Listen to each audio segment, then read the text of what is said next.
बहुत पुराने समय की बात है। एक छोटे से गांव में रघु नाम का एक सांप सपेरा रहता था। उसका घर बहुत साधारण था और जीवन गरीबी से भरा हुआ था, लेकिन वह अपनी मेहनत और ईमानदारी से खुश रहता था।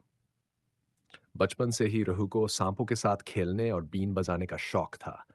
धीरे धीरे उसने ये कला इतनी अच्छी तरह सीख ली कि जब वह बीन बजाता तो सांप थैले से बाहर निकलकर लहराने लगता और उसका नृत्य देखकर लोग हैरान रह जाते। रघु गांव जाकर अपना खेल दिखाता, लोग उससे डरते भी और साथ ही उसकी कला देखकर खुश भी होते। खेल देखने के बाद वे उसे पैसे या अनाज देते जिससे उसका गुजारा चलता। रघु भी सांपों को नुकसान नहीं पहुंचाता था। उसका मानना था कि सांप भी भगवान की एक अनोखी रचना है और उसे मारना या सताना पाप है। वह अपना खेल दिखाने के बाद हमेशा सांपों को जंगल में छोड़ देता। दूर दूर से लोग उस मेले में आए। रघु ने भी सोचा कि यदि वहां जाकर अपना हुनर दिखाएगा तो उसे कुछ अच्छा धन मिल जाएगा। मेले में जब उसने बीन बजाई तो उसके थैले से निकला काला नल हराने लगा। सांप का नृत्य देखकर लोग आश्चर्य से तालियां बजाने लगे।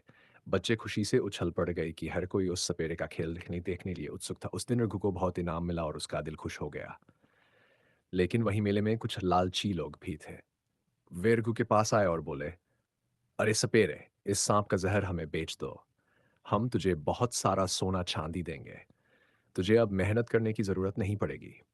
रघु ने शांत होकर उत्तर दिया, भाई मैं ये काम नहीं कर सकता। सांप का जहर अगर गलत हाथों में चला गया तो न जाने कितनी जिंदगियां बर्बाद हो जाएंगी। मैं अपनी लालच के लिए किसी की जान जोखिम में नहीं डाल सकता।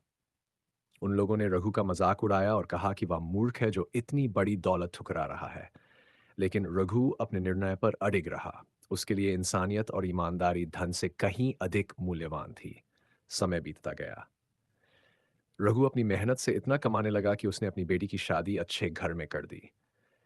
गांव के लोग उसे बहुत सम्मान देने लगे।